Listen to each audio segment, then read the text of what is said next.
кеше неге чатқа бір видео берілді. Сол видеоны мұқият қарап алыңыздар. Өйткені ол жерде бұл қазіргі болатын тақырыптың ең бастамасы. Ол жердің өзінде 2 сағаттық ақпарат бар. Сол ақпаратты кім көрген жоқ, көріп алыңыздар. Өйткені ол жерде де өте маңызды ақпараттар айтылды. Бүгін сол ақпараттың жалғасы деп қабылдаңыздар. Өйткені ол жақта болған ақпараттарды бүгін мен уже қозғамаймын. Но хотя ол ақпараттарды сізге бастамасы ретінде, әліппесі ретінде керек. Бүгін ана тілісі болады. Ал енді қараңыздар. Мысалға, жалпы деген копирайтер деген сөздің, копирайтер деген кім екенін адамдар түсінбей жатады. Мысалға ретінде мен күшті жазам, мен көркем шығармалардан, мен мектептен әліппе сабақтарын жақсы оқыдым, тіл байлығым менің кең, өте керемет жазам, өзімнің ойымды жақсы жеткізем деген адамдар бар да. Ол адамдарды копирайтер маманы деп біз атамаймыз.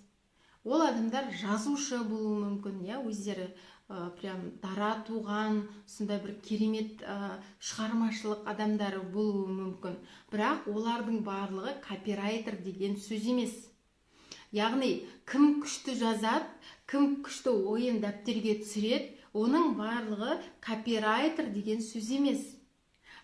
Копирайтер деп отырғанымыз ол жарнамалық, мысалы болады, жарнамаларға, именно таргетингтерге жіберетін, презентацияларға, нақты, яғни жарнамалық, презентациялық мәтін жазудың шеберін айтамыз. Түсініп отырсыздар ма? Копирайтер. Копирайтер ол не істейді? Ол үлкен текстің ішінен керек емес сөздердің барлығын алып тастайды да, тек керекті, нақты, без воды дейді, сылдыр сусыз ақпаратты четко и ясно жеткізетін адам. Копирайтер ол өзінің нысандағы аудиторияға дөп басып жазатын адамда айтамыз. Мысалға, қазіргі таңда Инстаграмда, енді ол қазір Инстаграмда жазылатын жазбаны инстарайтер деп айтып кеттік та. Например, пост жазуды, енді Инстаграмда не жазылады? Пост жазылады, никнейм қойылады, яғни имя пользователя, имяға жазатын, профиль толтыру, сториске шығаратын презентацияларымыз, чек-лист деп отырамыз. Жаңа мен сіздерге беріп жүрдім презентациямызға, мынау былай деген сияқты. Соның барлығы бізде инстарайтинг маманының көмегімен жазылуы мүмкін. Мысалы, көп аккаунттар бар да, сөзге шорқақ, және екіншіден уақыты жоқ. Бизнес аккаунттардың көп жағдайда жазып, шималап отыратын уақыттар жоқ. Олар инстарайтерларды жалдайды, яғни копирайтерларды. Мысалы, сіздер араларыңызда SMM маманы боламын деп келген адамдар бар да, сол именно SMM-нің өзінің үлкен аумағы бар ғой, соның ішінде сізге жазған ұнайтын болса, осы менің копирайтинг сабағымнан кейін сіз өзіңіз адамдарға жақсылап тұрып пост жазып ақша таба аласыз, копирайтер бола аласыз. Копирайтерлар қазір сұранысқа өте ие. Фотоға түсе салу, фотоны монтаждау ол өте оңай ғой. Бір күн барасында фотосессияға түсіп, соны суретті сала саласың. Ал вот жазу деген, это бір машақат.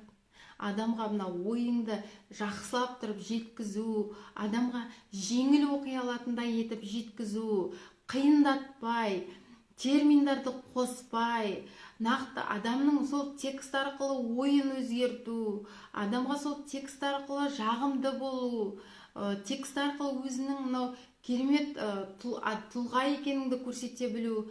Бұл деген текст жазу деген бір үлкен роль атқарады, бір үлкен уақыт алады да. Сондықтан да көбісі фото-видеомастерді жалдамаса да, көбісі копирайтерларды жалдайды.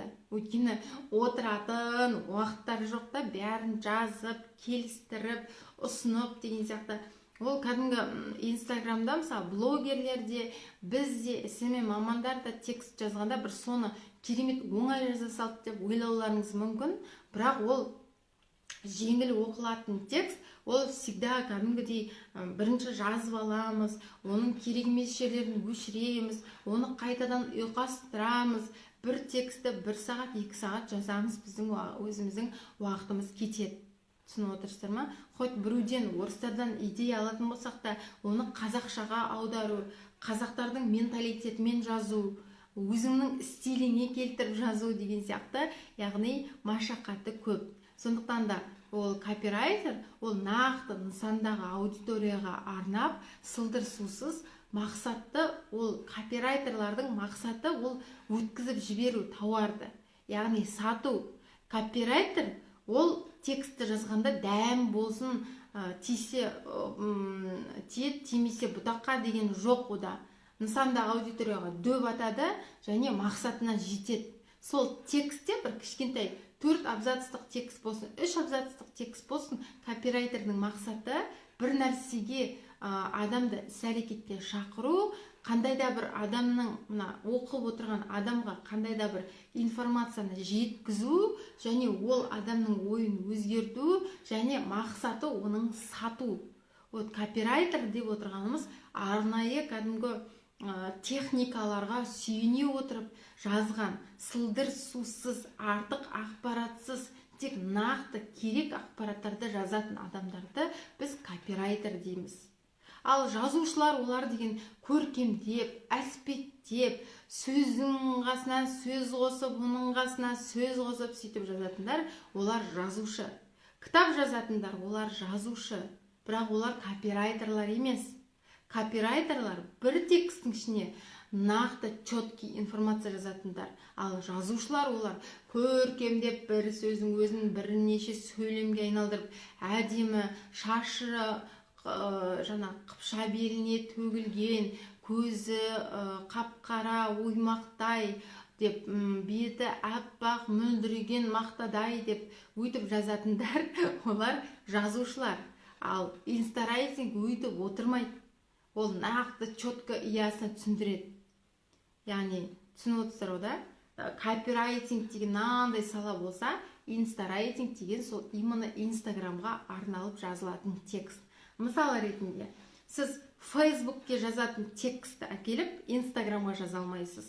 Инстаграмға жазылатын текстті апарып, фейсбукқа, ВК-ға жаза алмайсыз.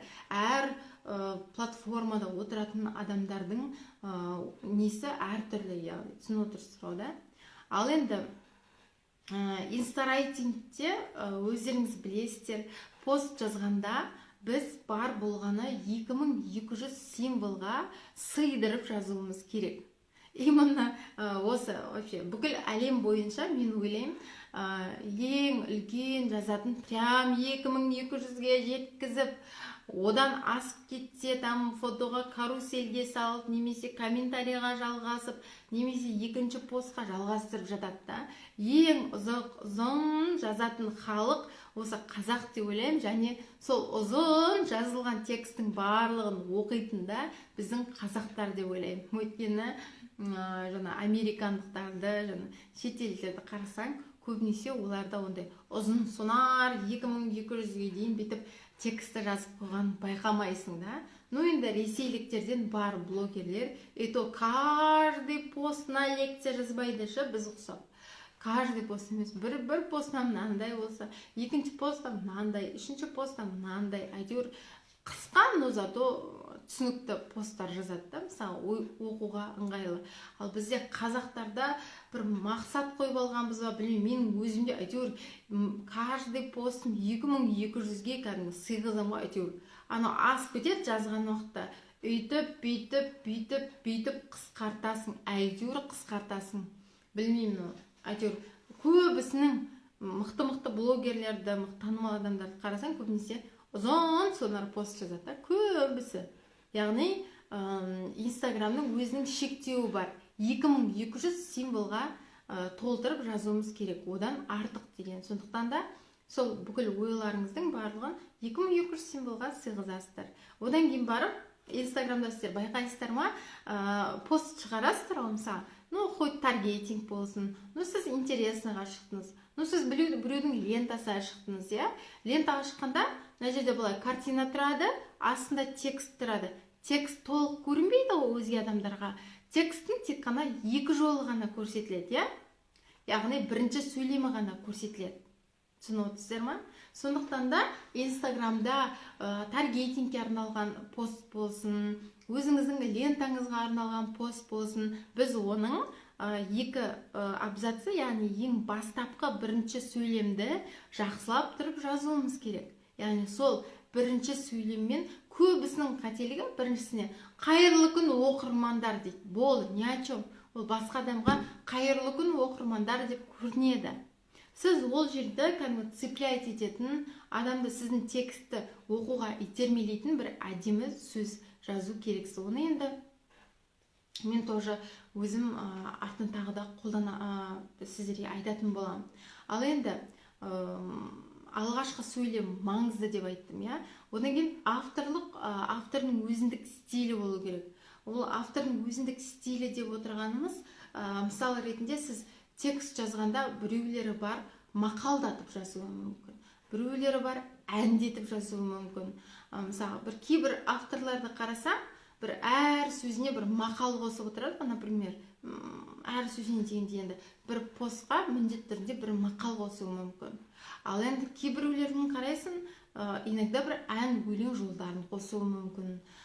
Біреулері неше түрлі өзінің бір айтқан жаргондарымен, бір сөйлеген сөздерімен ерекшеленеді. Автордың өзіндік стилі деп отырғанымыз, мысалға сіз егер де өзіңіздің стиліңізді қалыптастырғыңыз келсе, онда ең бірінші жаңа айттым ғой, Инстаграмда көрсетілген ең бірінші сөйлем бар емес па? Мысалға, мына жерде қараңыздар, қазір мен мына жерге сызып берейінші. Мынау лентадағы квадрат сөйлем, мына жерде уже сөйлем тұрады дағыны бүйтіп, міне мына жерде мысалы сіздерде мынау не ғой, қалай айтсам болады, мынау мысалы картина, иә? Мынау картиналарыңыз астында екі ғана жол сөйлем көрсетіледі. Қалғанның барлығын сен оқи алмайсың. Сондықтан осы екі сөйлем сіздерде өте маңызды, бұл цеплять ететін сөйлем болу керек. Мысалға, ол қалай? Ең біріншісіне сіз бір керемет қылып, енді каждый пост сайын сіздер амандаса беріңіздер демеймін, бірақ кей кездері мысалға мысалы мен қайырлы күн құрметті оқырмандар деп амандасам, всегда солай амандасам. Бір күні саламатсыз ба, бір күні бір нәрсе деп тұрмаймын да. Менің амандасу стилім бір аптасына бір рет болсын амандасып тұрам, бірақ амандасқанда да қайырлы күн құрметті оқырмандар деп амандасам. Сол сияқты өзіңіздің бір амандасу ерекшелігіңіз болуы керек, иә? Ол автордың өзіндік стиліне жатады. Одан кейін барып, өзіңіз, например, каждый раз постты оформление жасағанда әр постыңыздың барлығына бірдей смайликтер қолдану. Ол да сіздің өзіндік стиліңіз болып табылады. Яғни, мысалға менің бүгінгі бітірген шаруаларым 1, 2, 3, 4, 5 деп жазудың орнына көк ромбиктер қойып қою, немесе роза қойып қою, иә? Каждый постыңыздың барлығына сондай стильді қалыптастыру. Мысалы, біреулері ең бірінші сөйлемін мақалдату мүмкін да, өзінің жазатын текстіне байланысты алғашқы сөйлемін мақалдату мүмкін да, ар жаққа уже өзінің текстін жазып кетуі мүмкін. Яғни оның стилі сондай. Кейбіреулердің сондай стильдері болады. Бірінші мақалдатады, сосын барып сөйлемін, алғашқы сөйлемін мақалдатады да, қалған сөйлемін уже соған байланысты жазып кетеді. Яғни біреулері бар, например, ең алғашқы сөйлемін әндердің бір тақырыбымен жасады да, әндетіп. Сосын астына, қалайсыздар, бір нәрсе деп текстін жалғастырып кетеді. Енді әркімге әртүрлі. Мысалы, біреулер бар, бір нақыл сөздер жазып кетуі мүмкін деген сияқты. Өзіңіздің бір белгілі бір стиліңізді қалыптастыруыңызға болады. Түсіндіңіздер ғой да? Бір кейбір авторлар бар, серьезно жазады. Сөйлемнің барлығына бір ешқандай ойын қоспайды, серьезно қалай бар, солай жазады. Өзінің бір яғни деп айтатын болса, яғни деген текстің арасында бір яғни дегенді қосады, уже сен даже басқа жақтан ол сөйлемді оқып қалсаң да, сен ананың стилі екеніңді білуің мүмкін. Біреулер бар, неше түрлі жаргондарды қосып сөйлеу да, например, менде мысалға текстімде көбінесе жалпы деген текст сөздерді көп қолданамын. Почти бүкіл менің постымда жалпы деген сөздерді көп оқисыздар. Түсіндіңіздер ғой да? Содан кейін барып, мысалы тағы да автордың өзіндік стиліне не жатады? Например, абзацтарға бөлу әдісі. Мысалы текст жазғаннан кейін барып, мысалы мінекей тексттерді жазады. Ең соңына мынандай сызықтармен астына мысалы байланыс нөмірін, аты жөнін, хэштегін жазып кететіндер бар. Мысалы мынандай әдіспен жазатындар бар да, міне. Мына жерге тексттерін жазады дағыны, мына жерге сызықша бөліп кетеді. Инстаграмда мынандай сызықша жазуға болады, оның астына нижний пробелдарды қою арқылы ше, сосын барып қайтадан хэштегтерін жазады. Түсініп отырсыздар ғой да? Яғни стиль оформление жасауда да өзіндік стильді қалыптастыра аласыз. Ешкімде жоқ. Түсініп отырсыз ба? Әдемі жасау үшін, әдемі смайликтер, әдемі оформление тексттің өзінде. Одан кейін барып тағы текст жазғанда, например, кейбіреулері бар, там көбінесе леп белгісімен жазатындар бар. Кейбіреулері бар, там арнайы андағы символда қара галочкалармен жазатындар бар деген сияқты. Яғни автордың өзіндік стилі болу керек. Одан кейін бар Википедия болмау. Википедия деген сөз, мысалға сізге бір Google'дан керемет бір ақпарат ұнап қалуы мүмкін да, бір прям сондай сіз жетістікке жетудің 7 әдісі дегенді жазғыңыз келді, ал сізге Википедияда сол туралы бір керемет ақпараттар ұнады, 6 сөйлемнен, 6 абзацтан құралған. Сіз оны енді алдыңызда өзіңіздің жаңағы неңізге, өзіңіздің страничкаңызға салғыңыз келді, ал аста оны копировать етіп қоя салатындар бар да. Жоқ, ол өтпейді. Басқа жерден алған, көшіріп алған, немесе Википедиядан алған посттарыңызды сіздер Инстаграмға дәл солай шығарып сала алмайсыздар. Оны өзіңіздің фильтріңізден өткізу керексіз. Оның өзіндік сөйлеу әдістеріңізбен, яғни сіз ол текстті, мысалы, любой бір болады ғой, мысалы, даже курс өткізгенде де әр адам курсты әртүрлі өткізеді, әр адам бір информацияны әртүрлі жеткізеді. Мысалға ретінде қарапайым кайдзен әдісін қазір көп адамдар айтып жүр да, бірақ ол басқа адам басқаша жеткізеді, мен басқаша жеткізем.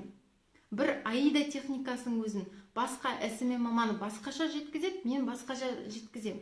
Яғни әр адамның фильтрі әртүрлі, әр адамның жазу қасиеті, барлығы авторлық стилі әртүрлі.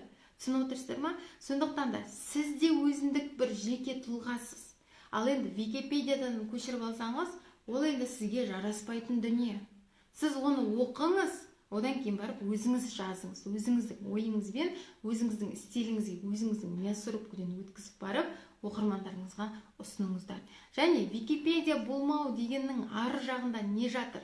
Яғни бір ешқандай эмоция қоспай тек мынаны биткенде, мынаны сөйтеді, биткенде сөйтеді, мынаны ойлағанда, мынаны ойлайым деп бір қатып қалған бір текст жазбаңыз. Бір арасына бір, яғни бір қатып қалған болып жазбаңыз, бір текстті жазғанда еркін, бір подружкаңа әңгіме айтып отырғандай қылып жазу керексіз ғой. Яғни досыңа әңгіме айтқандай бір еркін сезіну керексіз. Қорқыныш болмау керек. Мысалға ретінде, яғни өзіңіз текстті жеңіл жеткізіңіз, және де терминдарды аз қолданыңыз. Терминдардың ішінде не жатыр?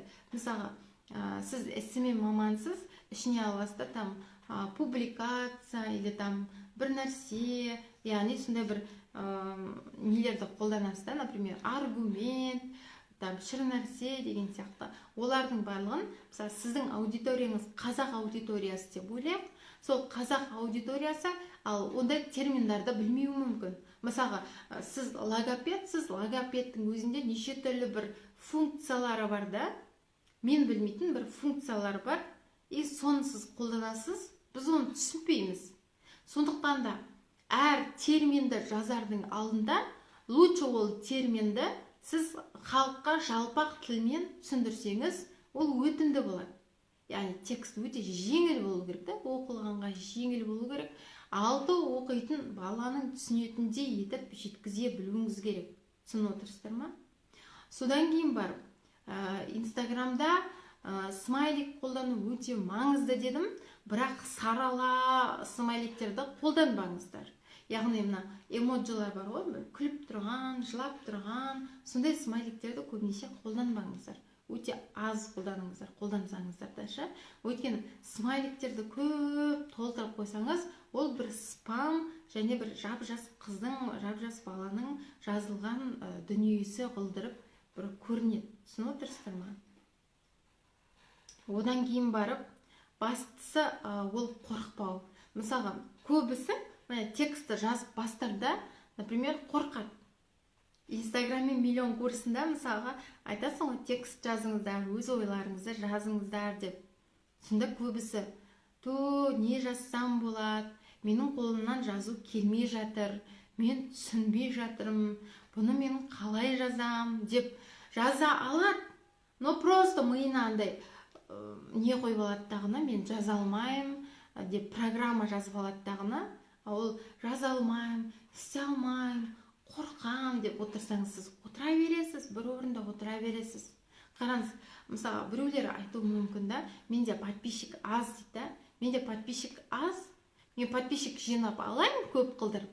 Сосын оқырмандарға барып, содан кейін барып күштілеп тұрып жазатын болам. Содан кейін барып мен талпынатын болам. Қазір мені ешкім оқымайды, менің жазғанымды ол кім оқиды деп айтады да.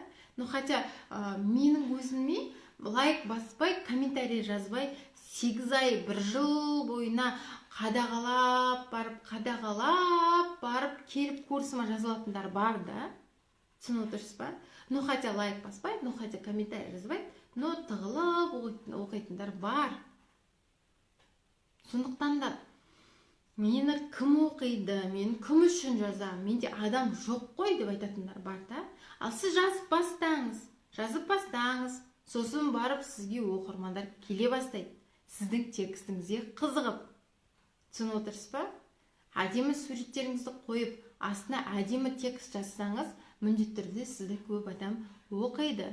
Одан кейін бар, көбісінің айтатыны, туыстар не ойлайды, жақындарым не ойлайды. Қазір мен 5-6 күшті текст жазсам, олар маған хабарласады да, «Чо там, енса звезда болып кеттің ба не, бірдеңелер жазғыш болып кетіпсің ғой» деп айтатындар бар дейді. Но хотя менде бұл случай болды. Адамдар үйренеді екен оған. Менде ол случайдан өттім. Короче, менде де таныстарым, енді мен 3 жыл бұрын блогер ретінде өзімнің парақшамды жүргізіп жүрдім. Қызымның суреттерін түсіріп, өзімнің суреттерімді түсіріп та, енді ол кезде селфи сондайларға түсіретінім. Сөйтіп жүрдім дағына.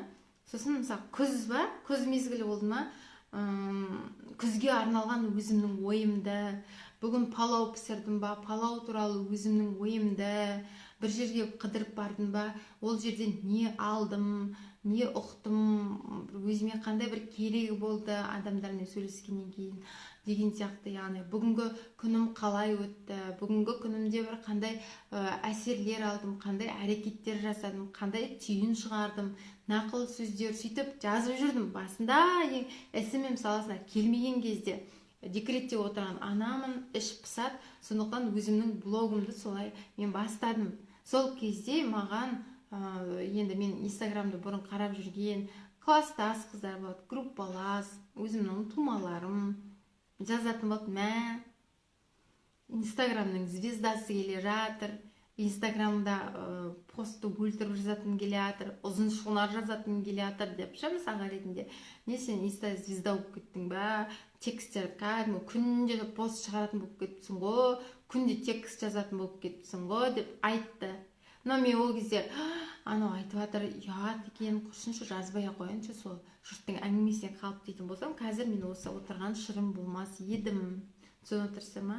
Сондықтан туыстар не ойлайды, басқаға мазақ болып қалам ба, менің постым кімге өтеді, ешкім оқымай қалмай ма, кім лайк басады дейсің, босқа мазақ болмайыншы, одан жазбай қояйыншы дегенді қойыңыздар. Өйткені текст жазу өте маңызды. Одан кейін барып мен жаза алмаймын, менің қолымнан келмейді дегенді айтпаңыз. Прям мысалға мен көп айтамын да мынандай деп, сіз тамақ ішпеймін, ішкім келмейді, аппетит жоқ деп мысленно сөйтіп ойлап сіз ішпейтін болсаңыз, сіз значит өзіңізге солай принцип қойып қойдыңыз. Түсінесіз ба? Ал ішкіңіз келмей отыр, бірақ там корейский салат жеп, алма жеп аппетитті ашсаңыз, ары қарай аппетитіңіз ашылып кетеді. Сіз ол жерде жегім келмей отыр деп мысленно ойладыңыз, бірақ бір-екі тағамның дәмін тартып көрдіңіз, одан кейін барып одан сайын жегіңіз келіп кетеді. Түсініп отырсыз ба? Бұл текст жазуда сол сияқты.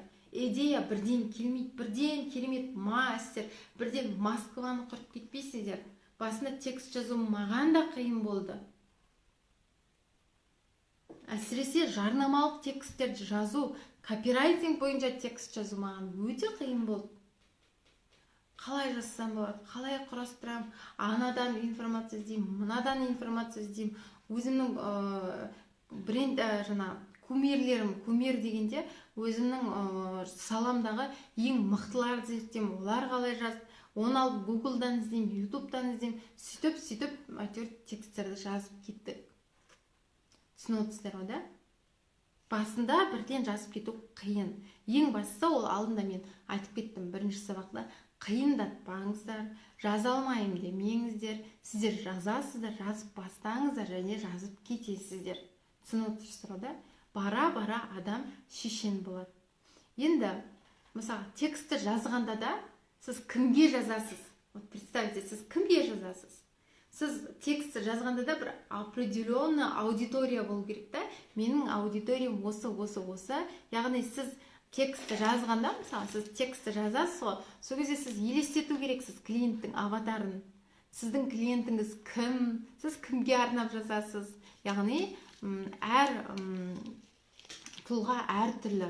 Сіздің инстаграмыңызда мысалға ретінде үлкен апалар да болуы мүмкін, үлкен әжелер де болуы мүмкін, сіздің аудиторияңызда студенттер де болуы мүмкін, орта жастағы жұмыс жасап жүрген бизнес ледилар да болуы мүмкін.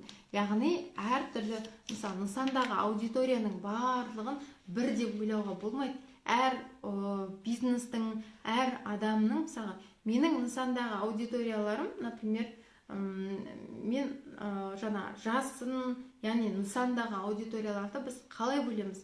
Жасы, жынысы, яғни ол жасы нешеден, мысалға 18 пен 25 аралығы ма, жоқ 25 пен 35 аралығы ма, жоқ 35 пен 40 аралығы ма. Ал егер де сізде мен сияқты 15 пен 65 жастағы адамдар болатын болса, онда оны сегментациялап үшке бөлесіз. Мысалға ретінде 18 пен 25 жас, 18 пен 25 емес, 18 пен 30 жасқа дейін бөлуге болады, 30-дан 40 жасқа дейін бөлуге болады, 40-дан 50 жасқа дейін деп бөлуге болады, үш сегментацияны. Яғни өйткені неге біз үш сегментацияға бөлеміз? Яғни осы үш бөлікке бөлдік. Неге? Өйткені осы үш топтағы әйелдердің үшеуінің де ойлау қабілеті әртүрлі. Мысалы, үлкен апалар бір информацияны берсең, ол үлкен апалар басқаша ойлайды. Орта жастағы әйелдер басқаша ойлайды. Кіші жастағы әйелдер, кіші жастағы қыздар, олар басқаша ойлайды. Әр адамның өмір сүру жастары әртүрлі.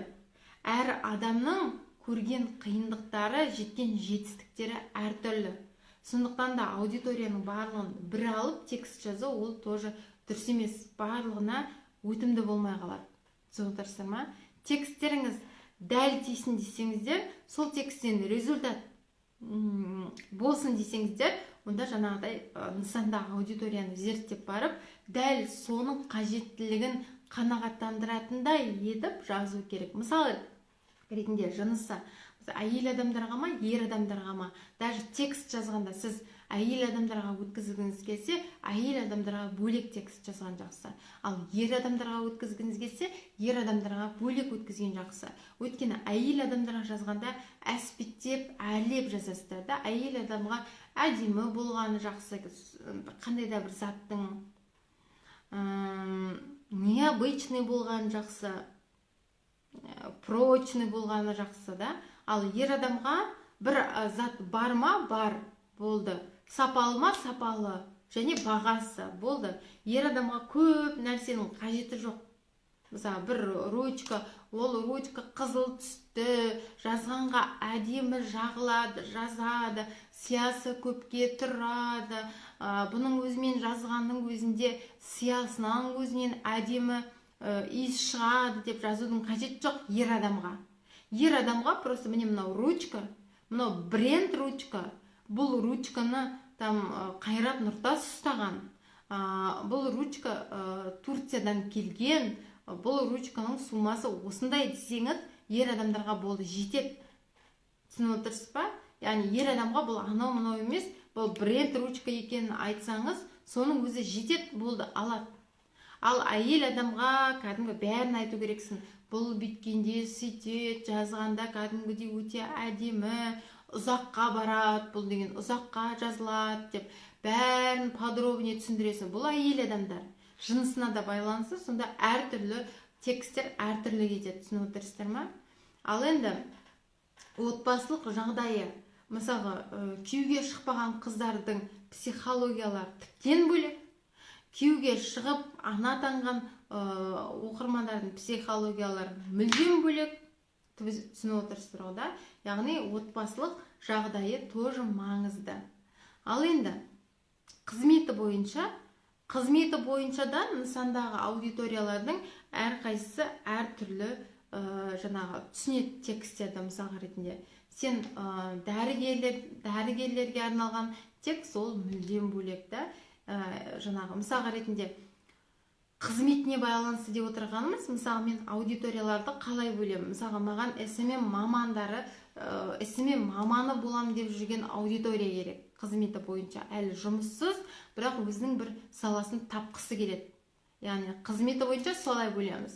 Қызметі бойынша маған керек сетевиктер, яғни ешқандай үкіметте жұмыс жасамайды, бірақ сетевой компаниямен айналысады. Одан кейін барып кімдер керек? Маған қызметі сауда саласымен айналысатындар, яғни ИП-лар керек. Қандай да бір қызмет көрсететіндер, немесе саудамен айналысатындар, ИП-лар. Яғни сөйтіп мысалға мұғалімдер, дәрігерлер барлығы қызметі бойынша сіздің аудиторияңыз кім? Оны да прям аласында жасы, үш сегментацияға бөлесіз. Жасы бойынша, ойлау қабілеті бойынша жаңа жазып отырмын. Жасы бойынша да үш түрлі сатыдағы, мысалы 18 бен 25 жас, 25 бен 40 жас, 40 жас пен 50 жас аралығында әйелдердің ойлау қабілеттері әркімнің әртүрлі. Кешірім сұраймын. Яғни оларға тексті кәдімгі мысалға таргетинг, мысалы, результат шығару үшін сіз сол әр адамға міне тексті жазғанда, міне мынау менікі, міне мынау маған арналып жазылып жатырған деп айтатындай етіп, соның барлығын сіз ескересіз. Кәдімгі текст жазу ол оңай емес, жарнамалық тексттер жазасыз нысандағы аудиторияңызда. Жасы бойынша осындай, жынысы бойынша осындай, отбасылық жағдайы бойынша осындай, қызметі бойынша осындай саладағы өзіңізде келетін аудиторияларды. Одан кейін бар табыс көлемі. Мысалға, сіз киім сатасыз, сіз тек қана Турциядан сатасыз, сіздің киімдеріңіздің барлығы 17 мыңнан жоғары делік, киімдеріңіз, көйлектеріңіз. Ал енді ол көйлекті жас қыздар, мысалы 20-25 жастағы қыздар ала алмау мүмкін кейбіреулері. Ал кейбіреулері алу мүмкін, яғни ата-анасы жақсы тұратын, өздері жақсы табыс табатындар болса, оны позволять етуі мүмкін. 25 пен 40 жастағы әйелдер позволять етпеуі мүмкін. Яғни ол егерде декретте отырған ана болса, онда ол 17 мыңның көйлегін позволять етпеуі мүмкін. Солай бөлесіздер, яғни сіздің затты декретте отырған аналар алмауы мүмкіндігіне, сіздің затты уже успешный, табыс көлемі жақсы оқырмандар алуы мүмкін. Соны сөйтіп бәрін бөлесіздер, яғни жұмыста, работа, жұмыс жасайтын оқырмандарға арналған деп. Потом қызығушылығы, мысалы, сіздің салаңыз қандай? Мысалы, мен SMM ба, менде уже курстарға қызығатын адамдар, сондай адамдар керек та, например. Ал сіздікі киім сатасы ба, сіздікіне қызығушылығы шопинг, киімдерді көп қарайтын оқырмандар ол сіздің целевая аудитория. Түсініп отырсыз ба? Нысандағы аудитория. Одан кейін барып тұратын қалаларда маңызды болуы мүмкін. Мысалға сіз көйлек сатасыз, сізге тек қана Шымкент қаласы керек болуы мүмкін, немесе сізге тек қана Алматы қаласы болуы мүмкін деген сияқты. Яғни нысандағы аудитория осындай неше түрлі факторлардан тұрады. Қазір сіздерге лекция жазу үшін, мен ыңғайлы болу үшін мынаны көрсетейін, қараңыздар. Мінекей скрин жасап алсаңыздар болады. Жасы бойынша бөлінеді, жынысы бойынша бөлінеді, отбасылық жағдайы бойынша, қызметі, табыс көлемі, қызығушылығы, енді өмірге деген көзқарасы тоже важна, да, например, ол өмірге оның көзқарасы қалай, ол оқуға, білім алуға, терең жақсы кіріседі деген сияқты. Біреулер бар, жоқ, онлайн мен үйрене алмаймын, онлайн табыс табу невозможно, вообще Инстаграм бұл әлеуметтік желілерде отыратын дұрыс емес деп, яғни көзқарастары әр оқырманның әртүрлі. Одан кейін бар, тұратын қаласын айттым, арманы мен қалауы. Мысалға біреулер бар, әдемі сумка іздеп жүруі мүмкін. Біреулер бар, мысалы сіз наращивание ресницпен жасасаңыз, армандары, қалаулары қазір наращивание ресницы болуы мүмкін деген сияқты. Түсініп отырсыздар да? Және қай блогерлерді оқуы мүмкін. Мысалға, ол дегеніміз не?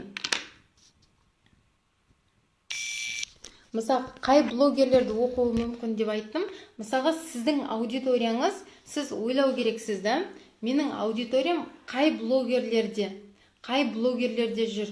Мысалға, сіздің аудиторияңыз қымбат киінетін мықты жұлдыздардың қатарында болмауы мүмкін, да? Сіздікін, мысалы, қарапайым, менің аудиториям, например, көбінесе Дәулеттен дегенді оқитын шығарсыздар, сол кісінің аудиториясы менің аудиторияма келеді. Өйткені ол кісіні көбінесе қарапайым қазақ халқы қарайды, например, және өзін дамытқысы келетін, белгілі бір курстарға қатысқысы келетін, бір нәрседен бір результат шығарғысы келетін, сондай оқырмандар қарайды деген сияқты. Например, сіздің аудиторияңыз, мысалы, оны сіздер зерттейсіздер, мысалы, сіздің аудиторияңыз қай блогерлерді оқиды.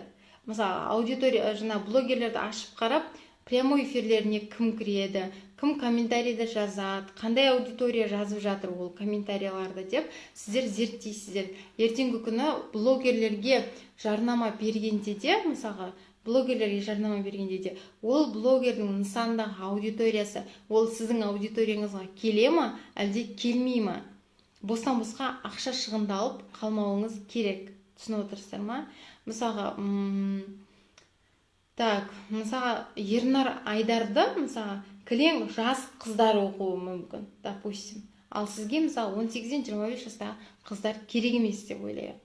Мысалы, Мақпал Жүнісованы, мысалға, үлкен әйелдер ғана оқуы мүмкін.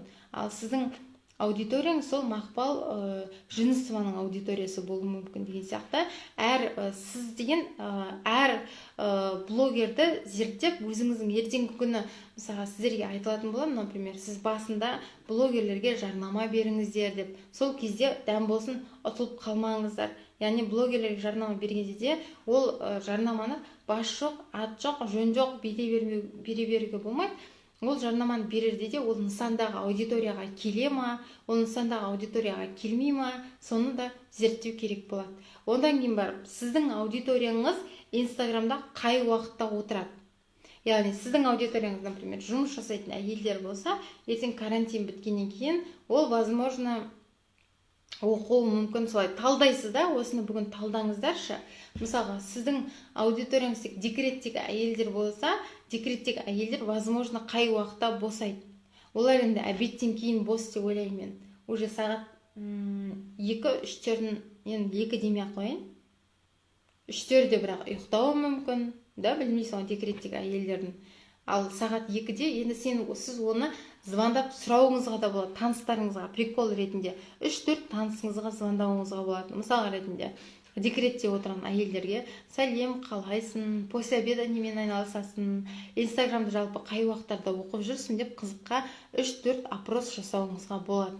Ал жұмыс жасайтындар, сіздің аудиторияңыз жұмыс жасайтындар болса, сол жұмыс жасайтын 3-4 танысыңызға звондап, қалайсың, не істеп жатсың, жаңа жұмысыңыз қалай, жалпы жұмыста бір сотка ұстауға қолдарыңыз тие ма, сағат нешелерде ұстайсыз сотканы деп, қызық үшін таныстарыңызға звондап, сондай бір опрос жасап, қай уақытта сіздің оқырманыңыз оқиды, чтоб пост сол уақытта салу үшін, примерно нысандағы аудиторияңыз, яғни қай уақытта кіруі мүмкін. Сіздің нысандағы аудиторияңызға жаңағыдай айтып отырмын, сегментациялаңыздар деп. Жасы бойынша, жынысы бойынша, табыс көлемі бойынша неше бөлікке бөлінеді.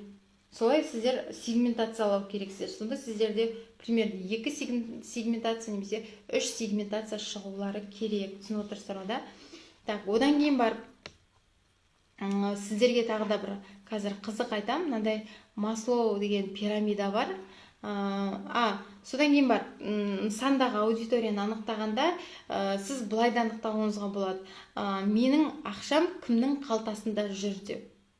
Яғни сізге, мысалы, сіздің ақшаңыз кімнің қалтасында жүр? Осы сұрақты қою арқылы сіз тоже нысандағы аудиторияңызды анықтай аласыз. Түсініп отырсыз да? Мысалы, сізге кімдер қатысу керек? Мысалы, курс өткізетін болсаңыз, сізге кімдер қатысу керек? Немесе киім сататын болсаңыз, сізден кімдер киім алуы мүмкін? Сол киім алса, сізге ақша келеді ғой. Сол үшін өз-өзіңізге сондай сұрақ қойыңыз. Менің аудиториям кімдер, қайда жүр, жаңа жынысы қандай, қызығушылығы қандай, өмірлік ұстанымы қандай деп барлығын прям сол жауаптардың, сол сұрақтардың жауабын сіздер білу керексіздер. Ал енді қазір мынау Маслоу пирамидасы туралы айтам мен. Күте тұрыңыздар.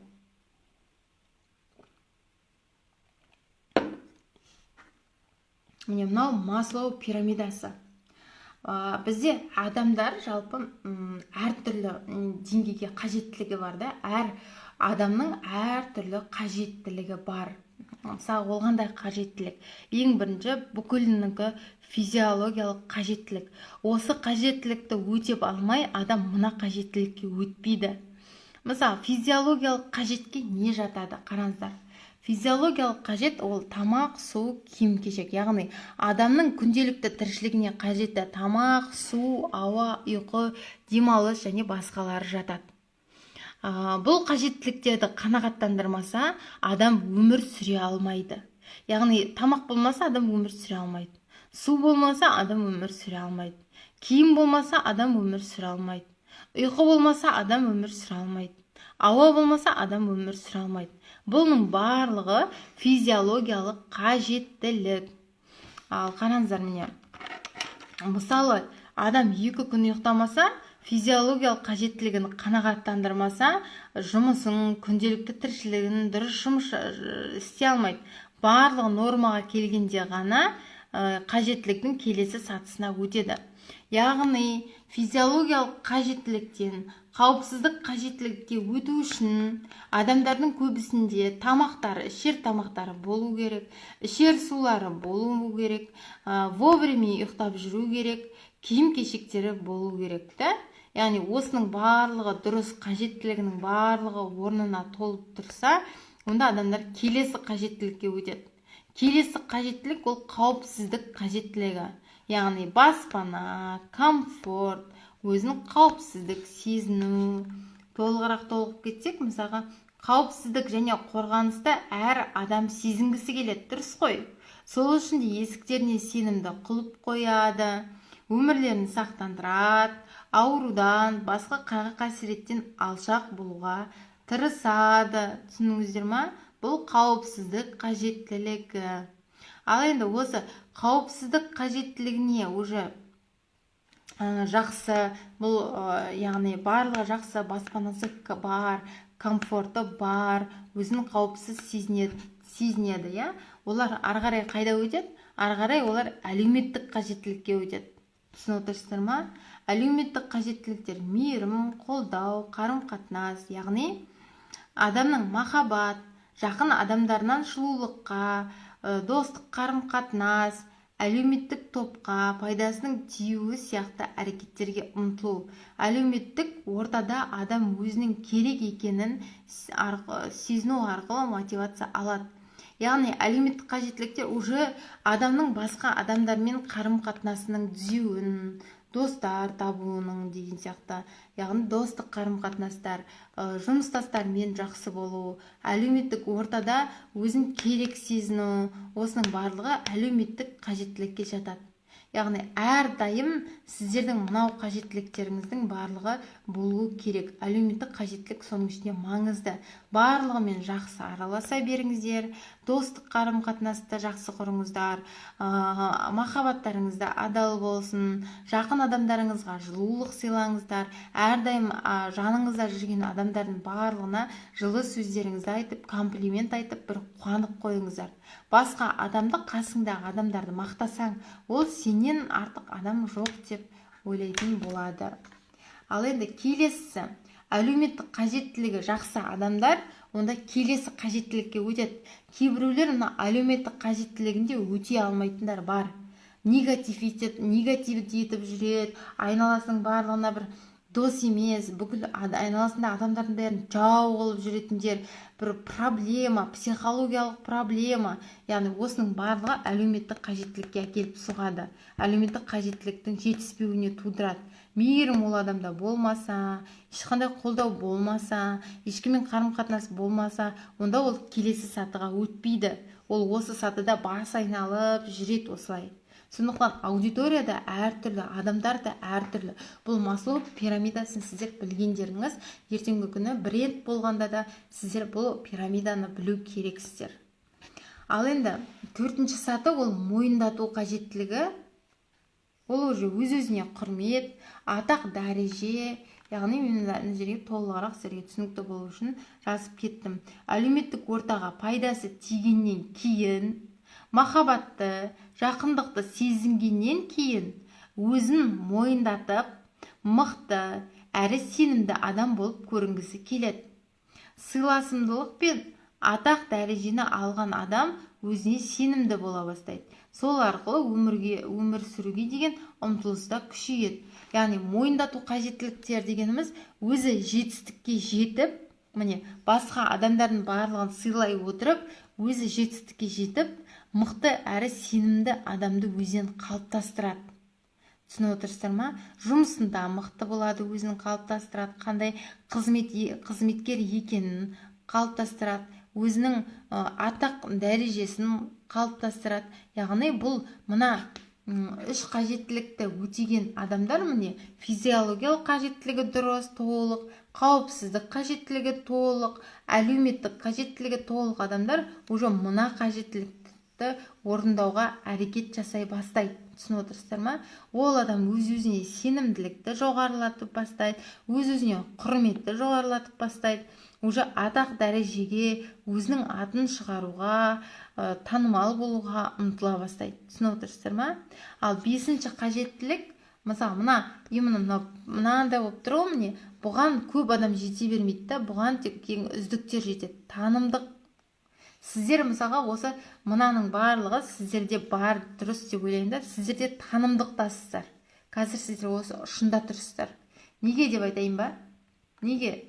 Өйткені қараңыздар, танымдық қажеттіліктер соңғы сатыда адам жан дүниесінің қажеттілігі сипатталады. Іштей тұлға болуға ұмтылу, өз мүмкіндіктерін жүзеге асыру сияқты белгілермен сипатталады.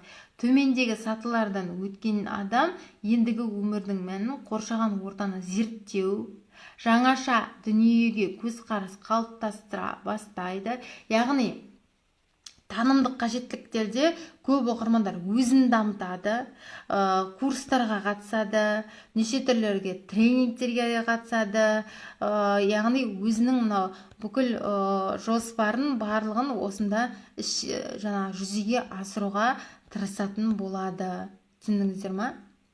Яғни барлық өзін тек іштей тұлға болуға ұмтылады, өзінің бүкіл мүмкіндіктерін барлығын дізіп жазып, оны жүзеге асыруға тырысады, неше түрлі тренингтерге, сабақтарға, өзінің білімін көбейтуге, яғни танымдық қажеттіліктерді. Яғни сізге, например, осының ішінде сіздікі қайсысына жатады? сіздікі мына тамақ сатасыз, физиологиялық киім сатасыз, ол физиологиялық қажеттіліктердегі оқырмандар ма, ол сіздегі мысалы менде көбісі ол енді менде танымдық қажеттіліктері бар оқырмандар, менің аудиторияларым мыналар. Осы бесеуінен қарайсыз, сіздің аудиторияңыз нысандағы мынаның ішінде қайсысына жатады. Яғни сіз не сатасыз, және ол мысалы сіз баспана сататын болсаңыз, онда қауіпсіздік қажеттілік деген сияқты.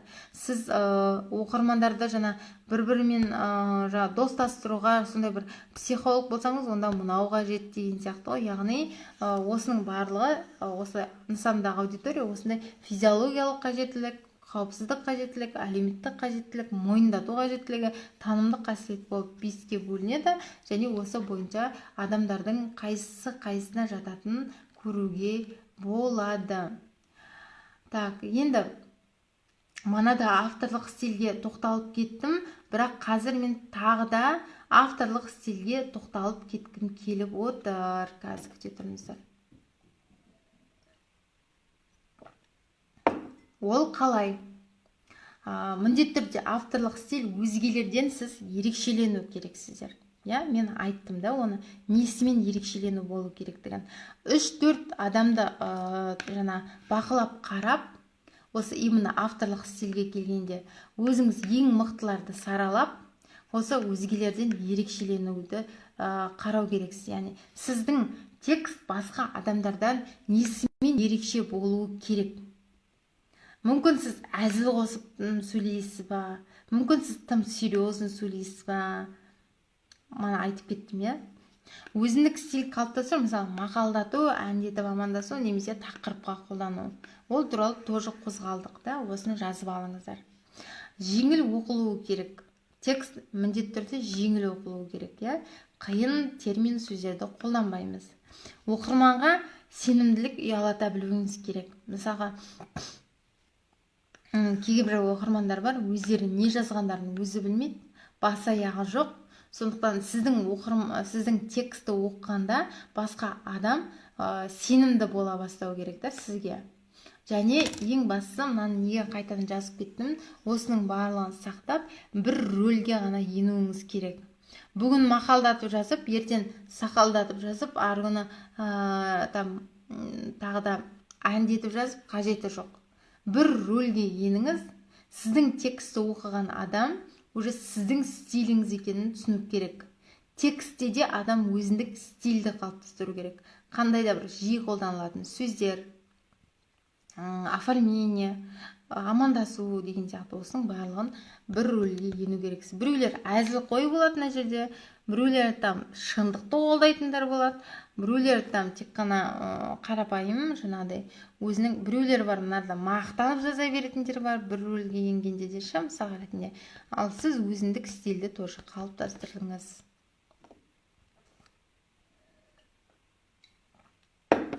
Оқырмандар жаттап алыңыздар. Алдымен басқа адамдар олар сізге қызығады, кейін барып сіз сататын өнімге қызығады.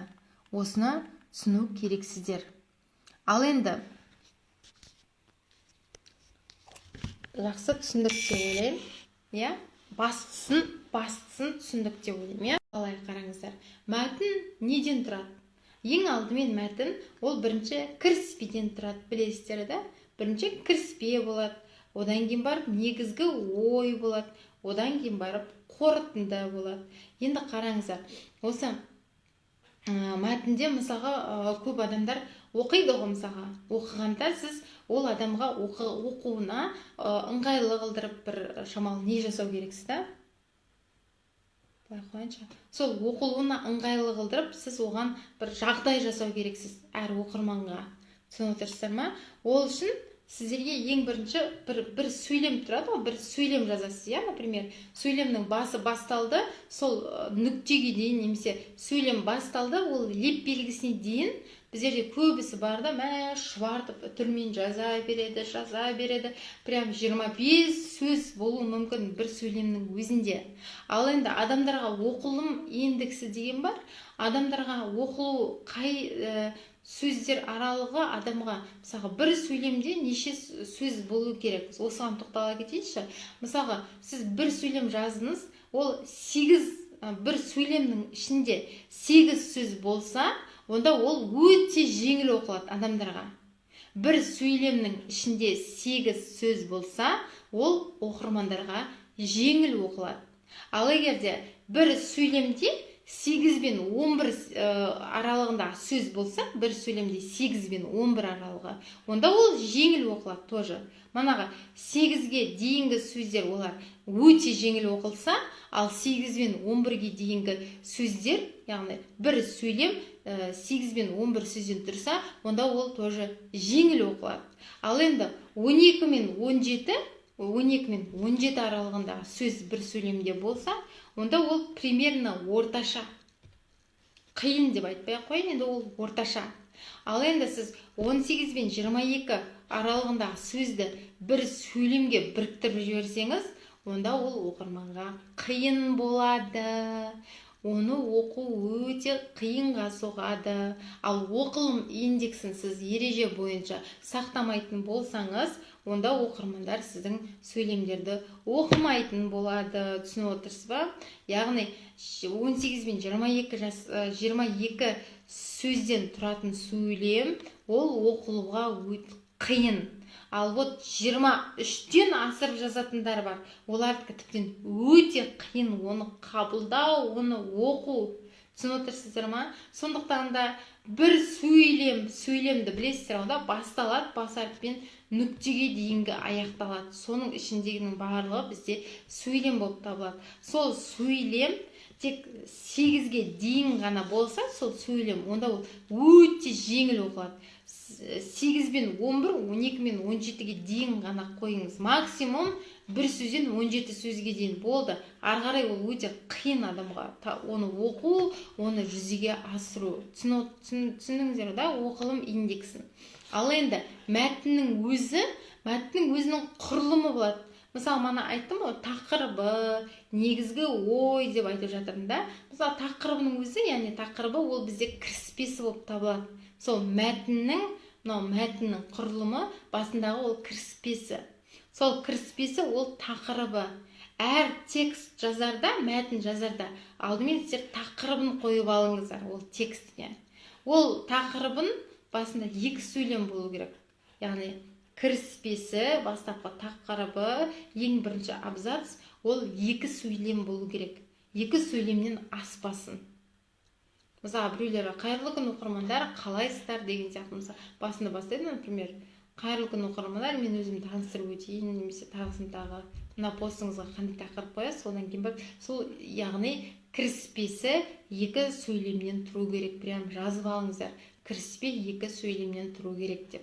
Одан кейін барып, ары қарай сіз уже тақырыпты, сол қойған тақырып қой, мынау тақырып қойдыңыз, иә? Текст не туралы? Бірінші тақырып кетеді. Тақырып бір сөйлем немесе 2 сөйлемнен тұрады. Одан кейін барып, сіз сол тақырыпты аша білу керексіз. Ары қарай тақырыпты бастап ашасыз, уже бастап кетесіз. Оның өзі сол тақырыпты ашу 3-4 сөйлемнен тұру керек. Түсініп отырсыздар ма? 3-4 сөйлем. Енді одан кейін барып, бұл екінші абзац да. Бірінші абзац ол кіріспесі тақырыбы 2 сөйлемнен тұратын. Одан кейінгі абзац ол тақырыпты одан әрі аша білу. Ол 3-4 сөйлемнен тұрады. Одан кейін барып негізгі ой кетеді 3-ші абзацқа. Ол негізгі ой, ол ұзын абзац кәдімгі. Ол енді өзіңіз білесіз, ол неше сөйлемнен, яғни бүкіл негізгі ойдың барлығын сол 3-ші абзац қыласыз. Түсініп тұрсыздар ма? Бірінші абзацта адамдар еркін оқиды, екінші абзацта уже тоже еркін оқиды. Уже ол жерде сол 1 мен 2-де сіз оқырманды қызықтырып алсаңыз, ары қарай ол негізгі ойдың барлығын оқып шығады. Түсініп отырсыздар да? Егер де сіздер сол тақырыпты қоя білсеңіздер, тақырыпты аша білсеңіздер, ары қарай уже адамдар негізгі ойды ұзын абзацта оқиды. Солай алып келесіздер. Біреулер бар, бірінші тақырып жазады да, ал тақырыпты ашпай, негізгі ойды пихать етіп жіберетіндер бар. Түсініп отырсыздар ма? Одан кейін барып, 3-ші абзацы негізгі ой дедік, яғни ол ұзын абзац. Ал 4-шісі ол қорытынды. Все равно 4-шісіне, яғни всегда әр тексті қорытындылап кету керексіздер. қорытынды ол өте маңызды. Соның ішінде қорытынды 3-5 сөзден ғана тұру керек. Даже сөйлем емес, 3-5 сөзден ғана тұруы керек. Бұл бізде мәтіннің құрылымы. Енді жақсы, сіз текстті жазып жатырсыз, текстті әдемілеп жазып жатырсыз.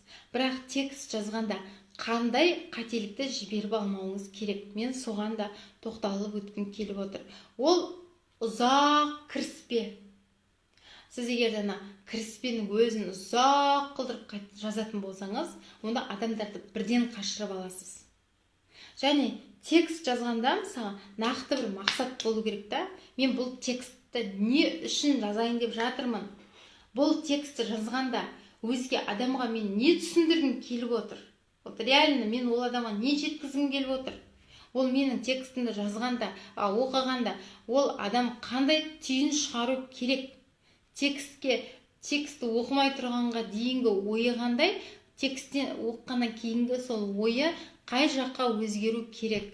Яғни ол сіз хоть блогер болыңыз, хоть сіз инфобизнесмен болыңыз, хоть сетевик болыңыз, хоть саудамен айналысыңыз, сіз текстті жазғанда сізде негізгі бір ой, мақсат қалыптасу керек та. Міне мен мына текстті жазам, сол кезде мен осындай әрекетке шақыруым керек. Мейлі ол лайк басқызу болсын, мейлі ол сақтату болсын. Мысалға бізде бар ғой, әр постқа лайк басу, флажок басу, комментарий жазу, біреуге жіберту.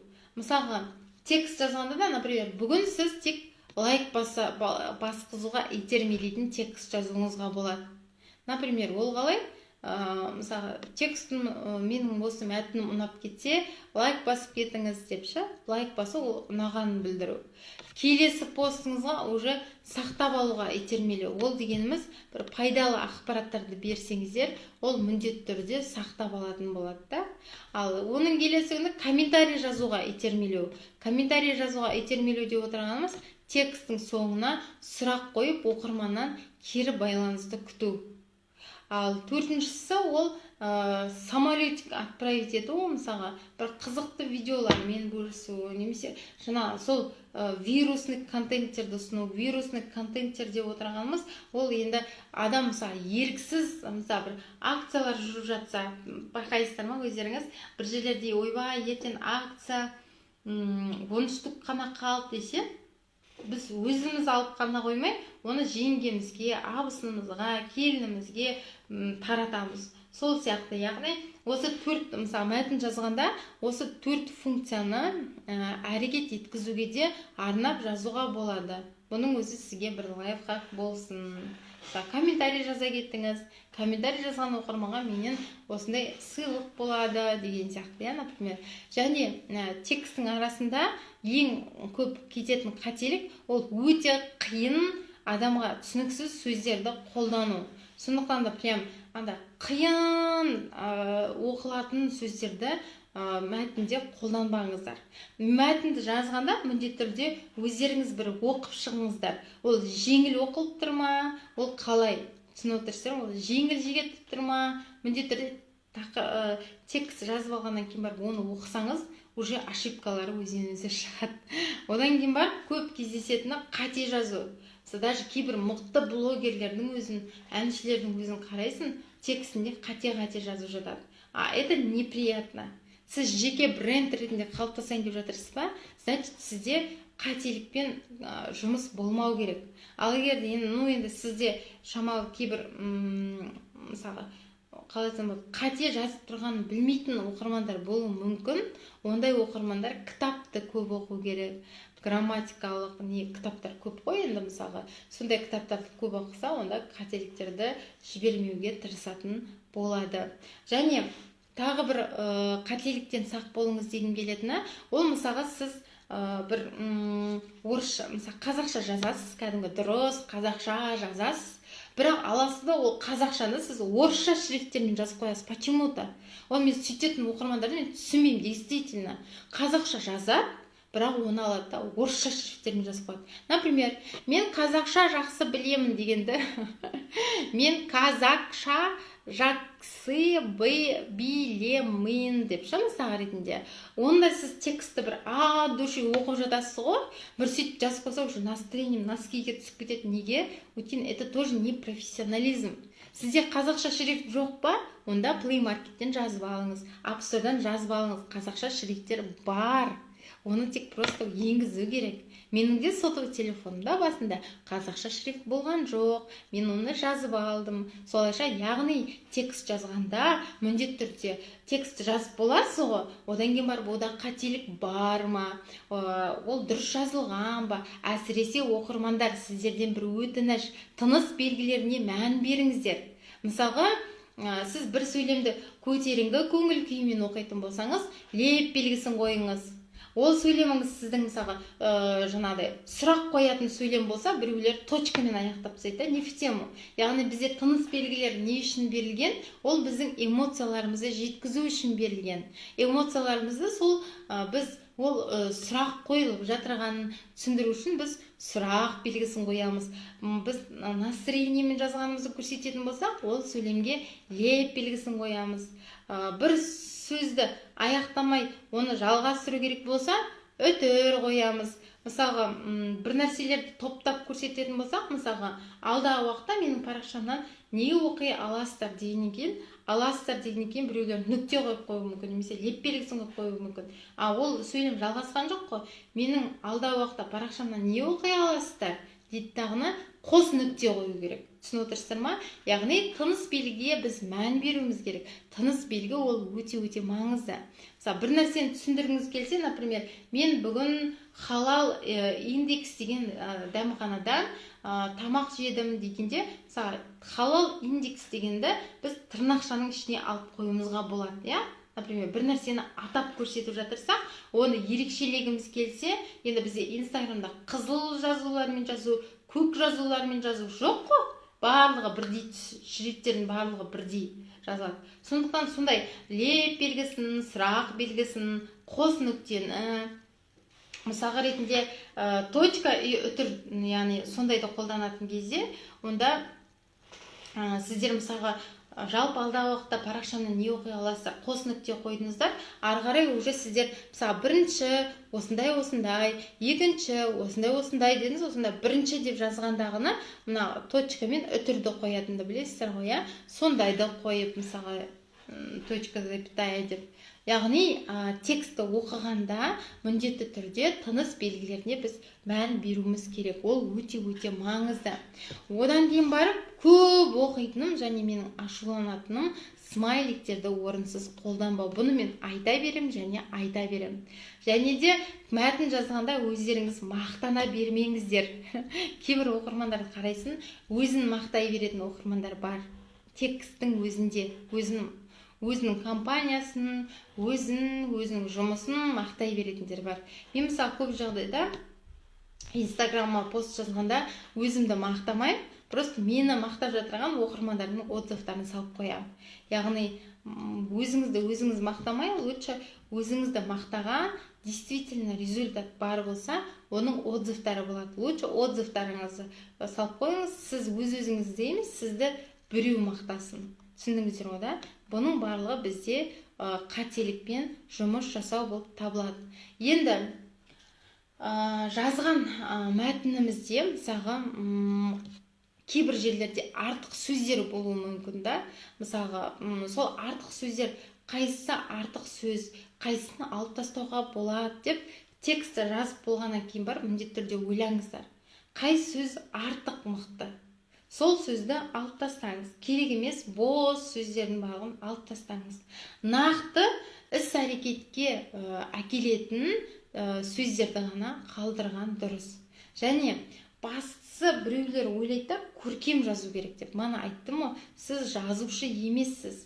Сіз деген текстті Инстаграмға жазайын деп жатырсыз. Сондықтан да басты мәселе ол көркем жазу емес, ол бастысы сапалы жазу.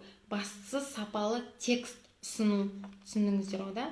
Ал енді мен сіздерге қазір бір керемет нелермен бөлісетін боламын. Уже келесі бізде не кетеді? Келесі біздерде копирайтинг әдістері кететін болады. Енді ол копирайтинг әдістері қараңыздар. міне мынау бір керемет әдіс, бұл маған ұнайды. Бұны сіздер стористе қолдана аласыздар, бұны сіздер постта қолдана аласыздар. Бұл яғни бізде лифттік презентация. Бұны көбісі білмейді. Өйткені бұны SMM мамандары көп айта бермейді. Лифттік презентация қалай жүреді? Ол ағылшынның wow, how, no деген осындай бір сөздерінен тұрады.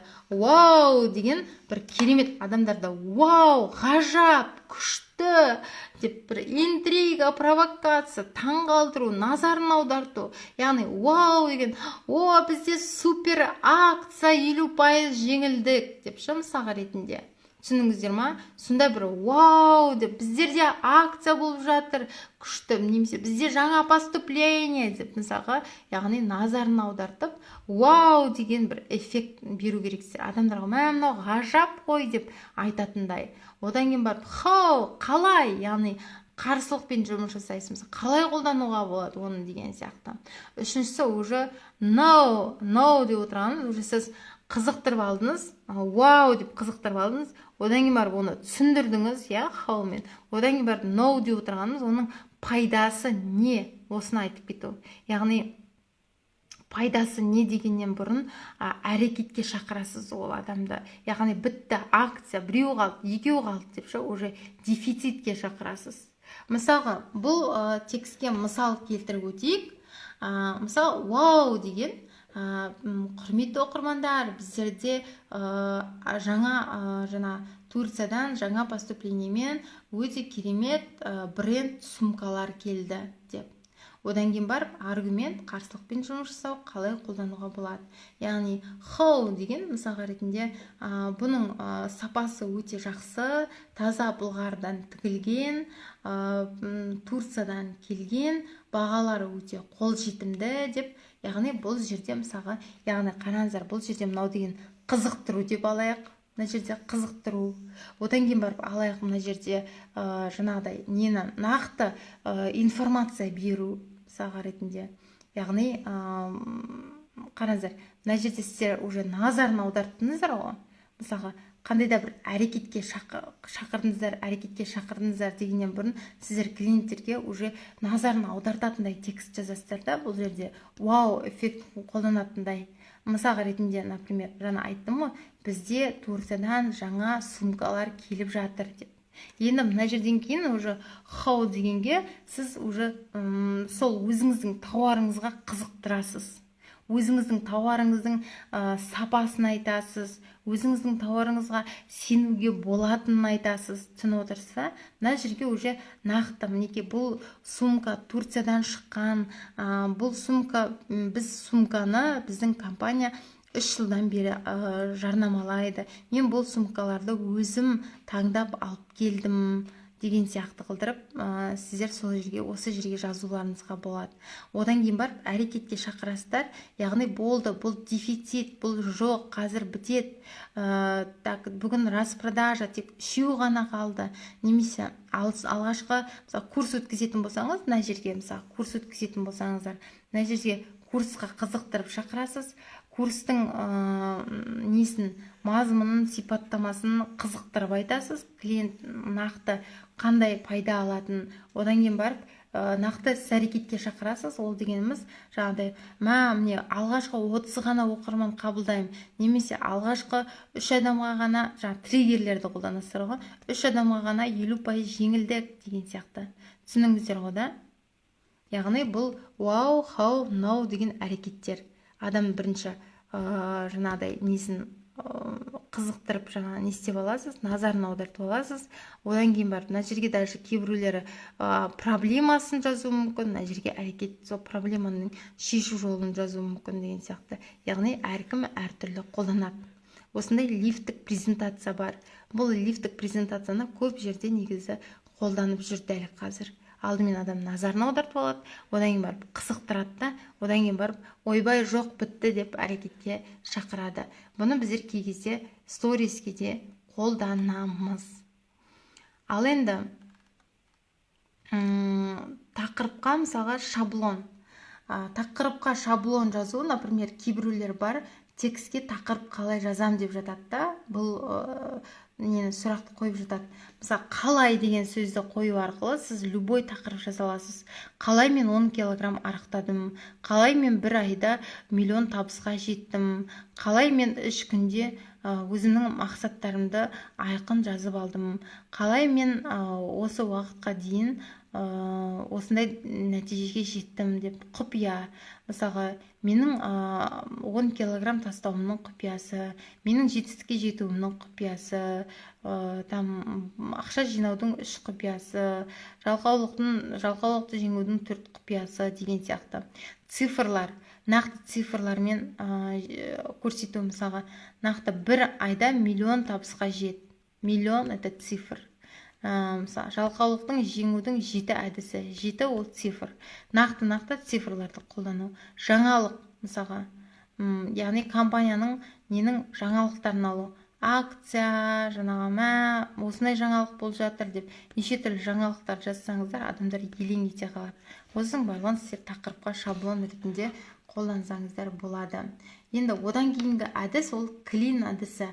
Клин әдісі бұл орыс тілдерден аудармадым, яғни к дегенді түсінбей қаларсыздар деп қазақшаға, яғни к деп отырамыз, качественный и быстрый способ.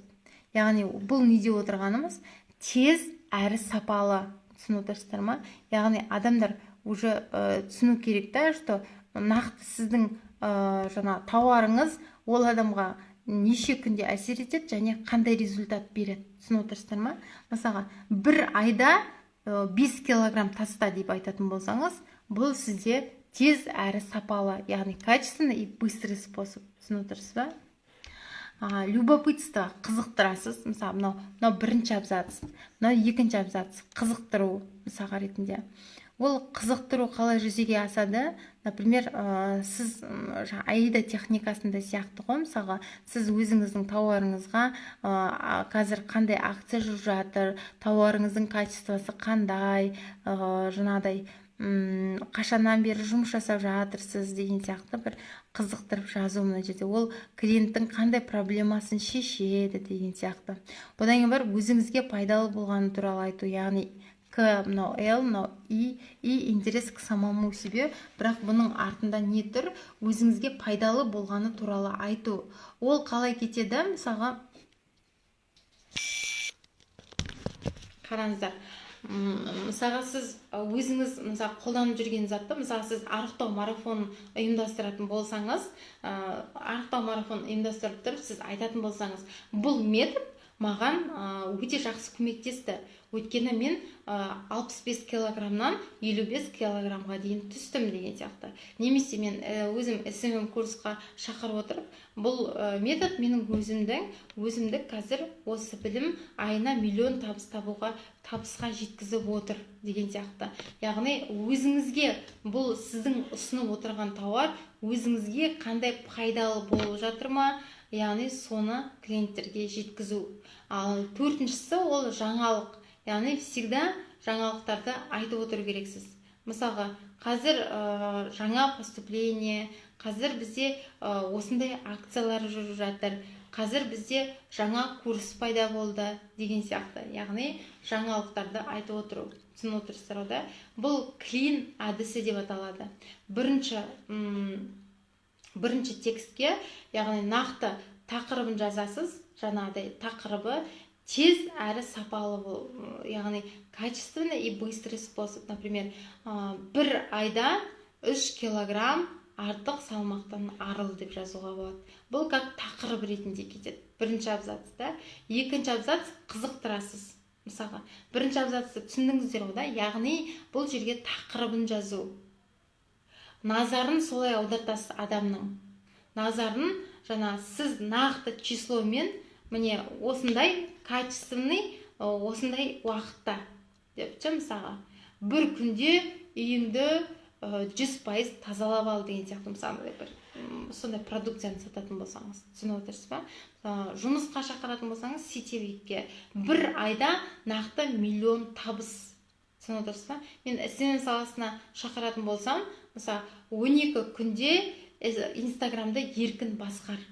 Түсініп отырсыз ба? Мен таргетингке иногда қолданамын. клин әдісі мен көп адамға айта бермеймін, өйткені клин әдісі бұл менің ең любимый әдісім, және кәдімгі маған жақсы әсер ететін әдіс. Клин әдісі мен жалпы өзім жақсы көремін, жақсы қолданамын. Ол өте жақсы результат алып келеді, клин әдісі. Сіз тек бір аида техникасымен, бір Сократ әдісімен жүре бермеу керек. Әртүрлі осындай техникаларыңыз көп болса, бұл көп техникаңыз болса, сізді көп жетістікке жеткізеді. Сіз уже мынау келіспей жатса, былай шығып кетесіз, мынау келіспей жатса, былай шығып кетесіз. Бұның барлығы бізде проверенный тек нелер. Басында сізге жазу қиын болуы мүмкін, бірақ сіз күнде жаза беріңіз, сонда сіз өзіңізді жаттықтыртасыз. Әсіресе SMM мамандары болса, арамызда фрилансерлар болса, кешірім сұраймын.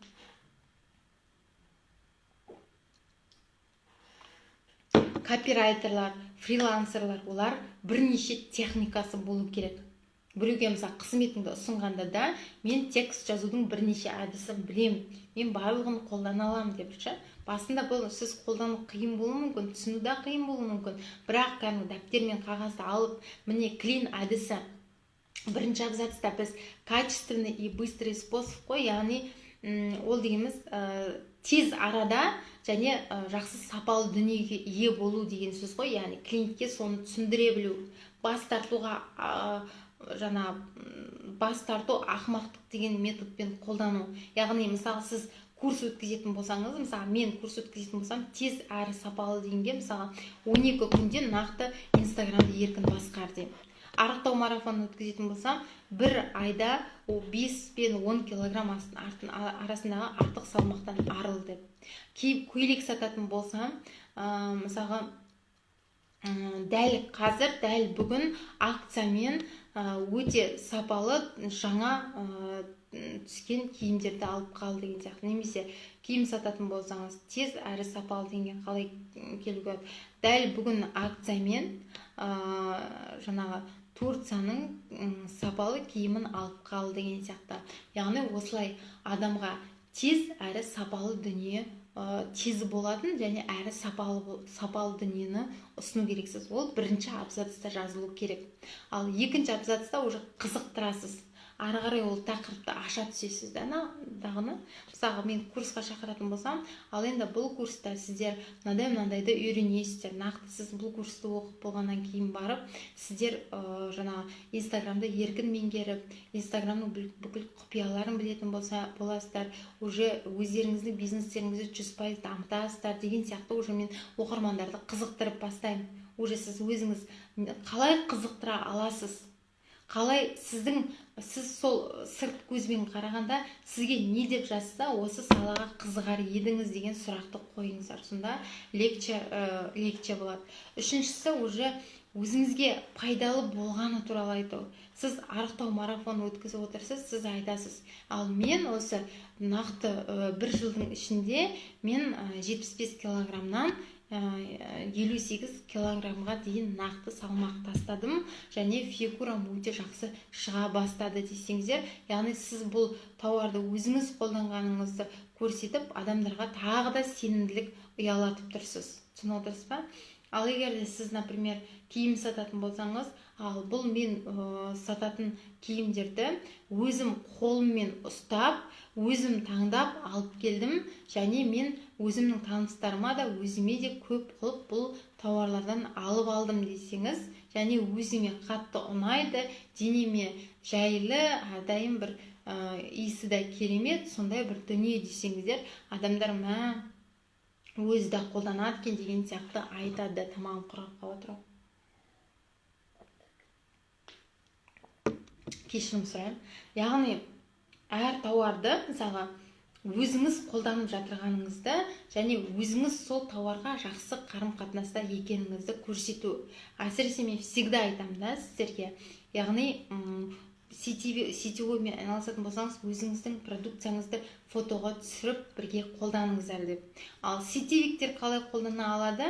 Олар интерес к самому себе, яғни өзіңізге пайдалы болған туралы айту деген бөлімге олар не жазалады. Яғни мен осы компанияға кіріп, нақты бір айда осы 200 000 теңге табыс таптым, және алдағы уақытта менің мақсатым бір айда миллион табысқа жету. Өйткені менің спонсорымда қазір бастағаны 3 ай болды, бірақ результаты осындай деп, яғни оны өзіңізге қолданып жатырғаныңызды, өзіңіздің результат көріп жатырғаныңызды сол метод арқылы клиенттерге жеткізу болып табылады. Бұл үшінші абзац түсінікті деп ойлаймын. Біріншісі ол нақты қызықтыратын тақырып қою, екіншісі ол қызықтыру, үшіншісі ол өзіңіздің қолданып жатырғаныңызды және ол сенімді екенін клиентке жеткізе бөлу. Төртіншісі ол новость, яғни жаңалықтар айту. Бұл бізде жаңа бағдарламамен жасалған. Бұл курс бізде 2020 бағдарламасымен жаңартылып жасалған деген сияқты қылдырып. Немесе сіз арықтайтын марафонды өткізесіз ба? Бұл курстың бағдарламасын кеше 10 күн бұрын құрдым. Немесе киімдер болса, бұл тауардың келгеніне 3 күн ғана болды, кеше ғана мен жаңа поступлениемен алдырттым деп. Яғни сондай бір жаңалықты айту. Немесе дәл қазір бізде осы курсқа 50% жеңілдік жүріп жатыр. Дәл бүгін және дәл қазір деп нақты іс-әрекетке шақыратында жаңалық айтуыңызға болады. Бұрын соңды болмаған және кейін болмайтын дәл қазір 20% скидка жүріп жатыр. Курсқа тіркелу 8 000 теңге. Немесе новость, киім сататын болсаңыз, дәл бүгін осы киімнің 3-і ғана қалды, бүгін алып үлгерсеңіздер осындай акциямен беріледі деген сияқты. Яғни төртіншісі нақты іс-әрекетке шақыру және ол қандай да бір жаңалықтармен, жағымды жаңалықтармен көрсету оқырмандарға. Түсіндіңіздер ғой да? Яғни бұл жағымды, новинка, бұл соңғысы, өте керемет деген сияқты бір қолданып жаңалықты айту. Одан кейін барып, мен қазір келесі әдісті айтамын сіздерге. Бұл PAS деген әдіс, яғни ағылшынша PAS. Бұл біріншісі P әріпі, ол проблема. Яғни бұл әдісте өте күшті действовать етеді. Негізі клин әдісін түсіндік деп ойлаймын, түсіндіре алдым деп ойлаймын. Ал енді тағы бір әдіс, ол PAS деген әдіс.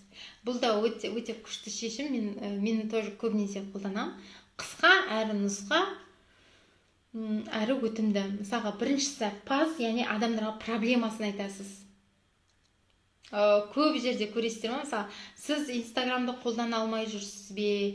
Инстаграмда бизнесіңізде дамыта алмай жүрсіз бе? Деп Сократ әдісін қолданып жүріп, проблеманы айтуға болады. Клиентке, яғни проблемасын айтуда ең бірінші бірінші абзацқа клиенттің нақты проблемасын айту.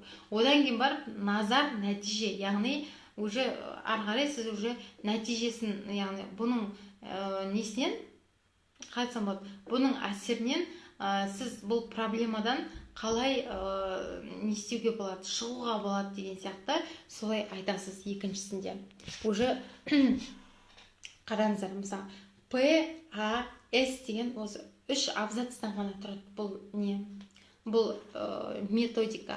Біріншісіне адамның көбінесе адамдарға, мысалы, бір нәрсені түсіндіргенде, әсіресе біздің қазақ аудиториясына түсіндіргенде, бірінші проблеманы айтып алсаң, уже адамдар елең ете қалады. Яғни, менде де бар ғой мына проблема деген сияқты мысалға ретінде.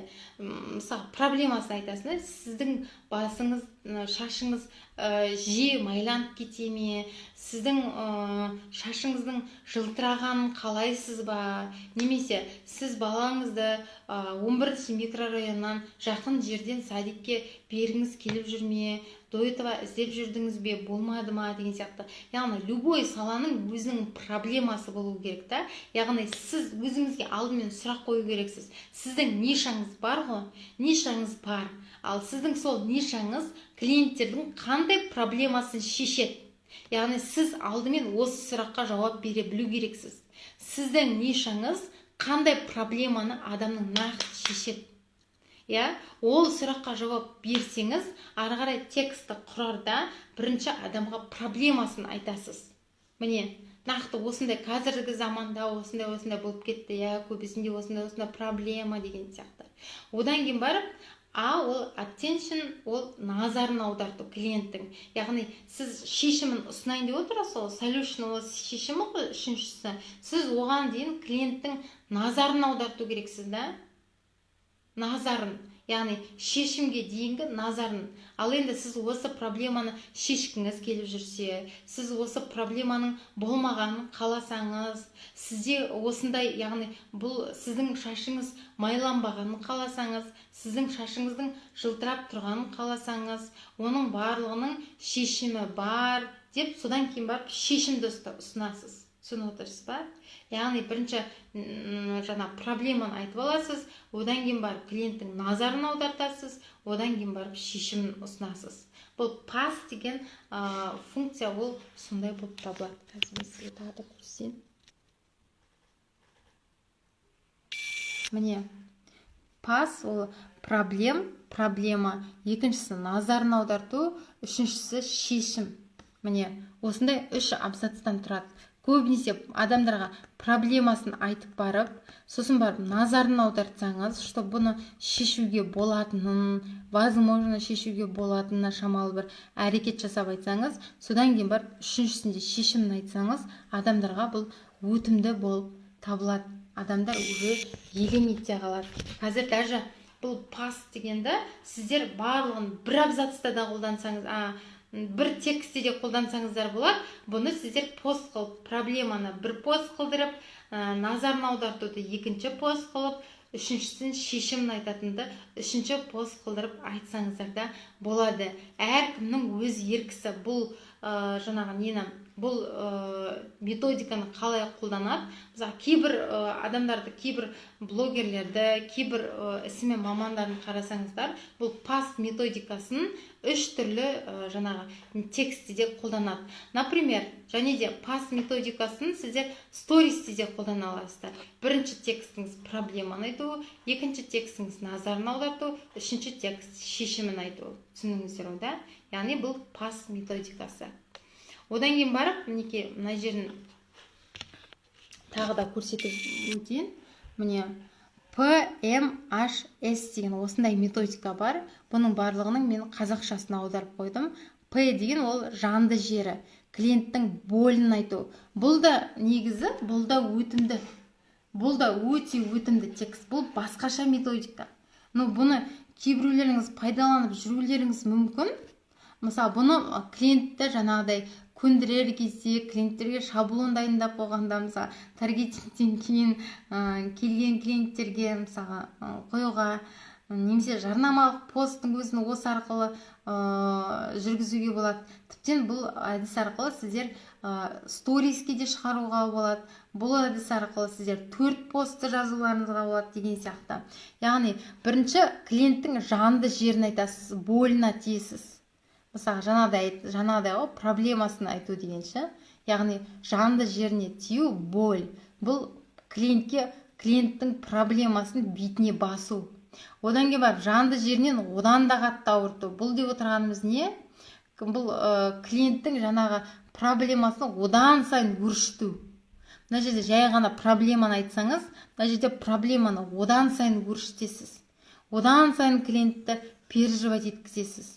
Одан кейін барып үміт айтасыз, үміт шешуге возможно болады деген сияқты. Одан кейін барып шешімін айтасыз.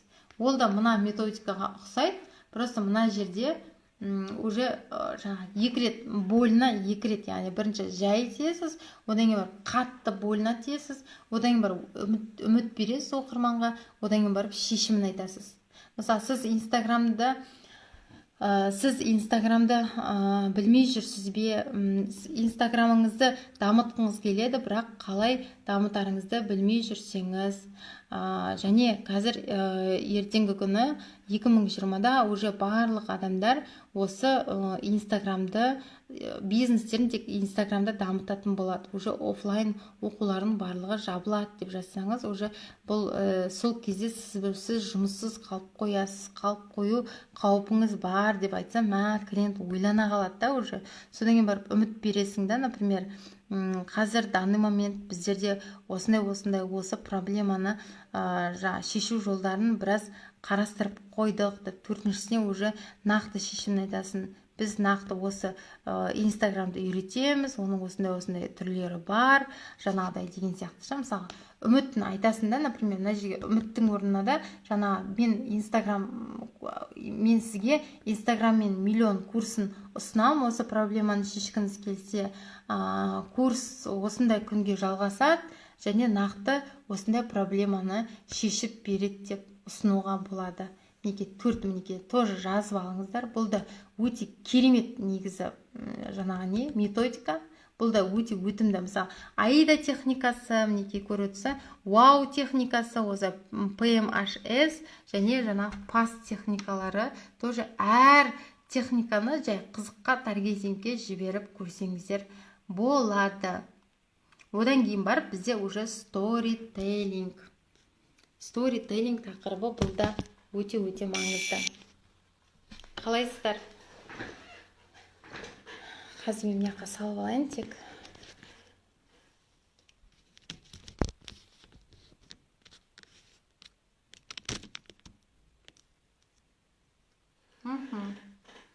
Мінекей, осындай техникалар бар. Мен сіздерге бұйырса, бұл техникаларға жеке талдау ретінде Телеграмға салып беретін болам. Яғни Телеграмға осы техникаларға арнайы мысалдар жазып сіздерге салып беремін. Сосын бұл техникаларды сіздер меңгеру үшін қазір сіздерге түсініксіз болуы мүмкін. Оны әбден практикаға салып жазып көрсеңіздер, бұл түсініксіз емес, бұл техникалардан өте бір әсерлі, керемет бір посттар шығады. Біз соны бұйырса жүзеге асырамыз сіздермен. Бұл техникалардың барлығына мен күшті мысалдар дайындап қойдым. Сіздерге жіберетін болам. Әр техниканың мысалын оқып, бұйырса талдайтын боламыз, қай мысалмен жазылған техника өте жақсы өтеді деп. Бір саланыкін аламда, осының барлық методикаға салып берем, сіздерге формулаларға. Сол кезде өздеріңіз көресіздер. Әр посттың несі әртүрлі адамдарға әсер ететінін. Түсіндіңіздер ғой да? Яғни бұл прям күшті негізі, бұл техникалар меңгеріп алсаңыздар. Ең бірінші қазір данный момент айтқанда сіздерге түсініксіз болып жатуы мүмкін. Мен оған қосылам. Бұл информациялар түсініксіз болуы мүмкін. Оны әбден отырып, тағда қағазбен ручкеге жазып, мынау мындай екен ғой, мынау мындай екен ғой деп жазып, өз-өзіңізге түсіндіріп, оған мысал келтірмей, оны практикада қолданбай, адам оны үйренбейді. Даже басында маған AIDA техникасы бар ғой, өте қарапайым техника, соның өзі басында маған қиын болғандығын түсінуші, оған қалай жазады мысалды сонда деп мысал ретінде. Қазір ойнап отырып жазамыз. Оның барлығы, яғни бізде теориямен келеді. Және сіздер білесіздер, storytelling деген техника бар. Яғни storytelling техникасы, ол қазіргі таңда мода деп айтсам да болады. Көп адамдар білесіздер, жаңағыдай тексті оқығанда, мысалы, жарнамалық тексттерден қарағанда, былайғы тексттерден қарағанда, сіз өзіңіздің историяңызды айтсаңыз, адамдар елең ете қалып, сіз манша жазып тастасаңыз да, 2200 символ жазып, еще оны 3-4 постқа жалғастырсаңыз да, адамдар қалмай оқуы мүмкін да. Түсініп отырсыз? Яғни storytelling негізі өте ұтымды техника. Көп адамдар қазіргі таңда историяны оқығанды өте жақсы көреді. Мысалы, сіз storytellingке не жаза аласыз? Мысалы, сіз сетевик болсаңыз, сіз бұл компанияға қалай келдіңіз? Бұл компаниядан қазір қандай результат көріп жатырсыз?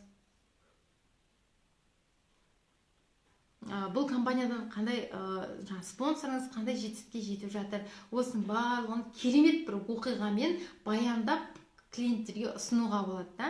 Мысалы, мен SMM маманы болсам, мен бұл SMM саласына қалай келдім, басында қандай оқиғаңызды айтуы нақты. Мен мысалы, менің оқиғам, например, өздеріңіз білесіздер, Unity компаниясына кіріп кеттік, 350 мың теңгемен. оның менде 150 мың теңгесі қалтамда болды, 200 мың теңгесі мен кредитке алып кіріп, оны 2 жылға 20 мың теңгеден декретте отырған анаға төлеу ол өте қиын болды. Және соның әсерінен мен жұмыс жасап, өзім әйтеуір бір нәрседен бір нәрсені құрап үйрендім, да, допустим. Сол сияқты, сол адам бір қиыншылыққа көбінесе, мен сіздерге тағы қайталап айтамын, көбінесе жетістікке жеткен адамның 80%-і осындай бір қиыншылықтан кейін барып, өзін сол тығырықтан алып шыққан. Көп адамның оқиғалары бар жетістікке жету жолындағы. Ал егер де сіз сол құпияны жасырын ұстамай, сіз сол өзіңіздің оқырмандарыңызбен иногда бір сторителлинг айтып отыратын болсаңыз, онда ол өте жақсы, өтімді болады. Оқырман сізге бір қатар жақын болады. Сіздің бүкіл құпияңызды білетін болады. Сіздің құпияңызды аша берген сайын сізге оқырман жақындай беретін болады. Сіздің өзіңдік стиліңізді түсінетін болады. Түсініп отырсыз ба? Но хоть ол жарнамалық пост болай берсін, жарнамалық посттардың өзін білдірмей келіп сторителлингпен пихать етіп жіберуге болады. Например, маған кейде жарнама беріп тұрады, мысалға Беверли клубтың кальцийін жарнама берсе, мен мысалы оқырмандарыма оны пихать етіп жіберемін сторителлинг арқылы.